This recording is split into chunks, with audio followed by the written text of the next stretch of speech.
여러분 안녕하십니까? 헬로티비 뉴스입니다. 하늘은 높고 마른 살찐다는 천고마비의 계절 가을입니다. 선선한 가을바람과 함께 지역 곳곳에선 각종 축제가 한창인데요. 오늘 헬로티비 뉴스에서는 사랑하는 가족과 친구들 그리고 연인과 함께 나들이 가기 좋은 우리 지역 축제들을 소개해드립니다. 첫 소식입니다. 먼저 가볼 곳은 한국 정신문화의 수도 안동입니다. 축제하면 보는 재미도 있지만 먹는 즐거움도 빠질 수 없는데요. 경북 안동에서는 안동 국제 탈춤 페스티벌이 열리고 있는데 특히 안동에서만 맛볼 수 있는 색다른 먹거리가 축제 흥행을 이끌고 있습니다. 이하영 기자의 보도입니다. 조선 전기 안동 지역 양반가의 음식 문화를 보여주는 오래된 조리서, 수운 잡방을 접목한 종부의 부엌입니다. 책 속에 담긴 조리법으로 만든 전개안은 안동 찜닭의 효시이기도 합니다. 다른 조미료의 맛이나 이런 건 느껴지지 않는데 잡내도 나지 않고 그리고 당면이 아닌 지단을 붙여서 했는 그런 부드러운 맛이 있어서 좋았습니다. 500년간 전해 내려온 고조리서의 음식을 직접 맛볼 수 있는 흔치 않은 기회에 축제장을 찾은 사람들의 발걸음이 이어집니다. 고조리서에 있는 안동 찜닭의 원조를 저희 종가식으로 해석해서 오시는 분들께 이 축제장의 선물처럼 내어드리고 있는데요. 물론 우리가 시중에 맛있게 잘 먹고 있는 안동 찜닭도 맛있는 찜닭 많습니다. 그런데 종가에 또 종가식이 있으니까 양쪽 다 편안하게 보시면 되실 것 같습니다. 지난 27일 개막한 안동 국제 탈춤 페스티벌. 올해로 25회째를 맞아 새로운 변화를 시도했습니다. 이른바 맛있는 축제. 기존 탈춤 축제만의 정체성을 살린 공연과 전시, 체험 프로그램은 물론 안동에서만 맛볼 수 있는 색다른 먹거리 구역을 만들어 관람객들의 뜨거운 호응을 얻고 있습니다. 올해는 대한민국 국가대표 축제와 국가대표 레시피가 만나는 맛있는 축제를 재현해 놓았습니다.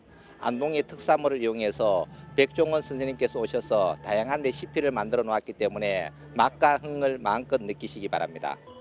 26개국 50여 개 팀 등 역대 가장 많은 해외 공연단이 참가하는 이번 안동 국제 탈춤 페스티벌은 오는 10월 6일까지 중앙선 옛 안동역과 탈춤공원, 원도심 일원에서 펼쳐집니다. 헬로티비 뉴스 이하영입니다. 이번에는 강원도 영월 지역으로 가봅니다. 흔히 메밀꽃이라고 하면 새하얀 꽃밭을 연상하게 되는데요. 그런데 최근 강원 영월의 한 마을이 붉은색 메밀꽃밭으로 유명세를 타고 있습니다. 동강 주변의 기암괴석과 어우러져 이국적인 풍경을 자아내는 붉은 메밀꽃밭에 이다혜 기자가 다녀왔습니다. 강원 평창 오대산에서 발원해 남한강으로 흘러드는 동강. 총 길이 65km에 이르는 거대한 강줄기를 따라 기암괴석 절벽들이 장관을 이룹니다. 동강이 가로지르는 영월의 한 마을에 빼곡히 심어진 붉은 메밀꽃밭이 시선을 사로잡습니다. 가을을 맞아 더 높아진 하늘 아래 초록 잎사귀와 분홍빛 잔꽃이 대비를 이루며 환상적인 색감을 뽐냅니다. 아니 이게 붉은 메밀밭이 좀 쉽지 않잖아요, 보기가요. 그래서 서울에서 여기 축제라 그래서 일부러 왔어요. 은은한 메밀 향기에 벌과 나비 등 곤충들은 분주히 오가고 사람들은 대자연의 절경 속 소중한 이의 모습을 사진에 담습니다. 붉은 메밀꽃 처음 보니까 너무 좋은 것 같아요. 난생 처음 보니까 또 기분도 좋고 또 아들하고 같이 오니까 더 좋은 것 같습니다. 영월 동강 붉은 메밀꽃밭이 지난달 28일 개장했습니다. 오는 13일까지 꽃밭 일대에서는 향토 먹을거리 장터와 음악 공연 등 다채로운 즐길거리가 마련됩니다. 마을 주민들은 수년 전 우연히 붉은 메밀 종자를 구해 강변에 심었는데 아름다운 풍경이 알려지며 5년째 꽃밭 개방 행사를 열고 있습니다. 축구장 5개가 넘는 면적에 핀 붉은 메밀꽃은 마침 이번 징검다리 연휴 기간 만개할 것으로 보입니다. 이미 SNS 등에선 인생샷 명소로 유명세를 타고 있어 많은 관광객들이 이곳을 찾을 전망입니다. 붉은 메밀꽃밭이 있는 영월군 사목리는 산과 물, 인심이 좋아 세계의 옥이라는 뜻을 담고 있습니다. 자연이 빚은 천혜의 비경과 마을 주민들이 수놓은 붉은 메밀꽃이 어우러져 영월 동강이 새롭게 주목받고 있습니다. 헬로티비 뉴스 이다혜입니다. 이번에는 부산으로 가봅니다. 부산국제영화제가 사상 최초로 OTT 작품을 개막작으로 선정했습니다. 영화관을 찾기보다는 OTT로 작품을 즐기는 대중들의 세태를 반영한 걸까요? 국내외 정상급 배우들의 영화제 방문 소식도 화제가 되고 있습니다. 영화의 바다로 안수민 기자가 안내합니다. 제29회 부산국제영화제의 개막작은 전란. OTT 작품이 개막작으로 선정된 건 올해가 처음입니다. 박찬욱 감독이 제작과 각본에 참여하면서 제작 발표 당시부터 화제를 모았고 강동원과 박정미, 차승원 등 화려한 배역진의 참여도 눈길을 끕니다. 상당히 흥행적으로 봤을 때도 그렇고 완성도로 봤을 때도 그렇고 일반 대중한테도 굉장히 어필할 수 있는 작품이라서 올해는 세계 유명 영화제를 휩쓸었던 수상작도 대거 초청됐습니다. 칸 국제영화제에서 황금 종려상을 받은 숀 베이커 감독의 아노라, 베니스 국제영화제에서 황금 사자상을 받은 페드로 알모도바르 감독의 룸 넥스트 도어 등 권위 있는 영화제들이 선택한 작품들을 감상할 수 있습니다. 특별 기획 프로그램에서는 고 이선균 배우를 주목했습니다. 그의 대표작 6편을 상영하고 개막식에서는 한국영화 공로상을 수여했습니다. 배우로서 그가 걸어왔던 연기 세계를 재조명하는 자리를 마련을 했습니다. 그 파주를 비롯해서 여러분 잘 아시는 기생충, 그 다음에 그 드라마 시리즈로 나왔었죠. 나의 아저씨, 그 다음에 유작인 행복의 나라까지. TV 시리즈 고독한 미식가의 극장판도 부산에서 처음으로 선보입니다. 국내에서 고로상으로 알려진 배우 마스식의 유타카가 직접 영화제를 찾아 국내 팬들을 만났습니다.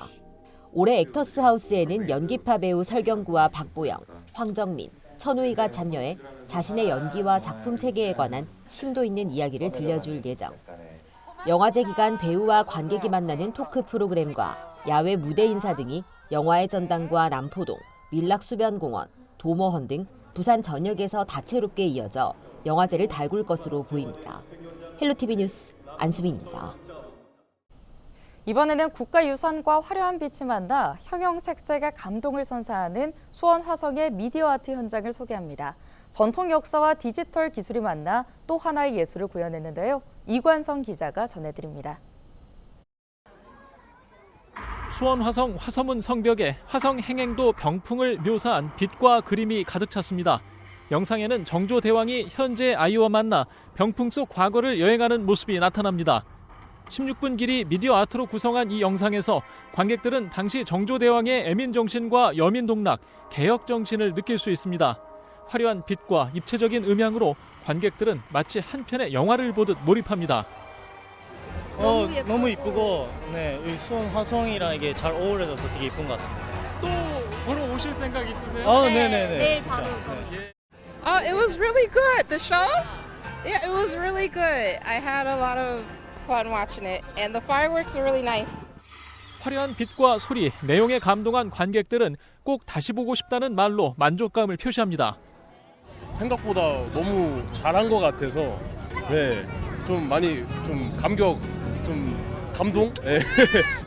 기대 없이 갔는데 생각보다 굉장히 좋았다 이렇게 말할 것 같아요. 한번 보고 싶은 사실. 미디어 아트 작품들은 수원 화성 화서문에서 장안문까지 성벽을 따라 곳곳에서 시민들과 마주합니다. 사이사이 마련된 다양한 체험 프로그램들까지 시민들을 즐겁게 합니다. 수원 화성 미디어 아트쇼는 가을 정치 속에서 수원만의 매력을 선사하는 독보적인 축제입니다.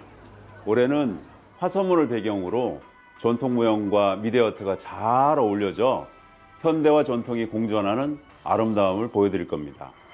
전통과 현대의 빛이 어우러진 수원 화성 미디어 아트는 10월 20일까지 가을밤의 정취와 감동을 선사합니다. 헬로티비 뉴스 이관성입니다.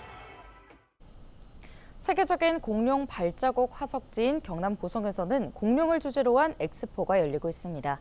특히 올해 공룡 엑스포는 생성형 AI 기술을 접목한 말하는 공룡이 화제인데요. 다양한 콘텐츠를 새롭게 선보이고 있는 공룡 엑스포 현장, 표영민 기자가 다녀왔습니다. 경남 고성 공룡 엑스포가 열리는 당항포 관광지. 이른 아침부터 관람객들의 발길이 끊이지 않습니다. 가장 인기 있는 곳은 특별 전시관. 라이노 이구아나 등 희귀 파충류를 볼 수 있고 직접 고고학자가 돼 모래사장에서 공룡의 뼈를 찾는 체험도 가능합니다. 공룡뼈 찾는 게 재미있었어요. 그리고 공룡이 움직여서 재밌었어요. 올해 엑스포에는 생성형 AI 프로그램을 활용한 체험 콘텐츠가 처음 마련됐습니다. 너 이름이 뭐야? 제 이름은 진이에요. 어떤 것에 대해 궁금하신가요? 마치 살아있는 공룡과 대화하는 색다른 경험을 할 수 있습니다. 엑스포의 꽃으로 불리는 퍼레이드는 지난해보다 인력과 장비를 2배 가까이 늘려 규모가 커졌습니다. 또 4D, 5D 영상관과 공룡 모형 등 콘텐츠도 더 강화됐습니다. 어렸을 때는 그냥 걸어 다니는 거랑 바깥쪽 이런 거로 많이 다녔었던 거로 기억하는데 이제 이번에 보니까 이렇게 뭐 건물 같은 것도 있고 그 다음에 모형 같은 것도 되게 많아지고 해가지고 좀 많이 달라진 것 같아요. 특히 고성군은 어린이 위주였던 엑스포를 서커스 공연과 LP 카페 등 남녀노소 누구나 즐길 수 있는 행사로 기획했습니다. 주 고객층인 어린 애들은 말할 것도 없고 아이들은 말할 것도 없고 학부모들 그리고 또 어른들 같이 와서 놀거리, 먹거리 그리고 즐길거리를 공동적으로 볼 수 있는 그리고 또 같이 즐길 수 있는 그런 하나의 이번에 행사를 마련을 했습니다. 공룡과 나를 주제로 열리는 고성 공룡 엑스포는 다음 달 3일까지 계속됩니다. 헬로티비 뉴스 표영민입니다. 가을 수확철을 맞아 대한민국의 밥심을 제대로 느낄 수 있는 축제가 있습니다. 전북 김제 지평선 축제인데요. 전통 농경 문화를 주제로 한 체험이 특히 인기입니다. 정명기 기자입니다. 누렇게 연근 벼 사이를 샅샅이 살피는 아이들. 이리저리 뛰는 메뚜기를 잡느라 시간 가는 줄 모릅니다. 뭐 안 잡아봤는데 여기서 잡아보니까 재밌고. 잘 연근 나다리 들어찬 벼를 거침없이 베어가는 어르신. 경기도 여주가 고향이거든. 어린 시절에 조금 이제 해봤었지. 이렇게 수확한 벼 알곡을 옛 탈곡기인 홀대로 훑어내는 건 꼬마 일꾼 몫입니다. 우리 전통 추수 방법인데 어른아이 할 것 없이 신기해합니다. 뭔가 느낌 이상한 거 좋은 것 같아요. 대왕이가 뭔가 터지는 느낌. 아궁이에 불을 지펴 가마솥밥도 지어보고 새끼줄을 꼬는 손길도 분주합니다. 재밌고 신났어요. 나도 신기했어요. 새로운 즐길거리도 아이들의 시선을 사로잡습니다. 특히 김제평야를 가로지르는 짚라인은 인기 만점입니다. 작년에도 좋았거든요. 체험이 다양하게 있는 것 같아요. 아이들 하는 체험. 지역 고유의 역사가 담긴 줄다리기와 이른바 쌍용놀이는 지역민과 관광객이 직접 참여해 즐거운 추억을 선사합니다. 해가 진 뒤부터는 LED 빛을 활용한 연날리기와 쥐불놀이 등 전통놀이도 체험할 수 있습니다. 대한민국 명예 대표 축제 김제 지평선 축제는 전통 농경 문화의 현대적 감각을 승화시켜 남녀노소 누구나 온종일 즐길 수 있습니다. 도시화와 기계화로 점차 희미해져가는 전통 농경 문화가 국내외 방문객에게 색다른 경험을 선사하고 있습니다. 이 행사장에선 또 하나 눈여겨볼 부분이 있는데요. 쓰레기와 바가지 요금이 없고 또 안전사고나 불친절, 과도한 의정까지도 없애겠다는 이른바 오무축제로 치러지면서 의미를 더하고 있습니다. 헬로티비 뉴스 정명기입니다. 오늘 헬로티비 뉴스는 선선한 가을바람과 함께 지역 곳곳에서 즐길 수 있는 개성 넘치는 축제들을 살펴봤습니다. 깊어가는 가을, 사랑하는 분들과 함께 모처럼의 여유를 즐기시면 좋겠습니다. 뉴스 마칩니다. 고맙습니다.